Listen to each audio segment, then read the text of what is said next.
ఇప్పుడు మొత్తం కూడా గ్లోబల్ ఏఐ షేరింగ్ జరగబోతోంది. ఆ గ్లోబల్ ఏఐ షేరింగ్ జరుగుతున్నప్పుడు చేస్తున్నప్పుడు మీ ఫ్యాక్టా, సిఆర్ఎస్, మీ ఇన్వెస్ట్మెంట్స్, డిపాజిట్స్ మొత్తం కూడా అన్ని దేశాల్లో పంచుకోబోతున్నాయి. ఆ డ్రైవ్లో కనుక మీరు దొరికినట్లయితే కనుక 120% పెనాల్టీ పడుతుంది.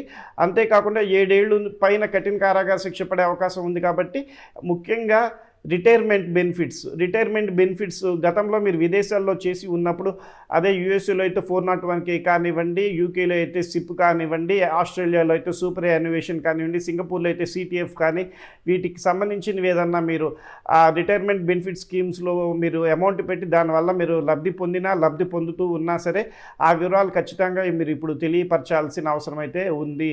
అట్లాగే మ్యూచువల్ ఫండ్స్లో కానీ, హెల్త్ ఇన్సూరెన్స్ పాలసీలో కానీ, ఇన్సూరెన్స్ పాలసీల్లో కానీ మీరు ఏదైనా లబ్ధి పొందుతూ ఉన్నా, చేస్తూ ఉన్నా వాటి వివరాలన్నీ మీరు ఖచ్చితంగా తెలియపరచాలి. ఇట్లా మీరు తెలియపరచలేకపోయినట్లయితే కనుక దయచేసి యూట్యూబ్లో మా ఛానల్ సబ్స్క్రైబ్ చేయండి. విలువైన చట్ట సమాచారాన్ని మీకు చేరువ చేస్తాం.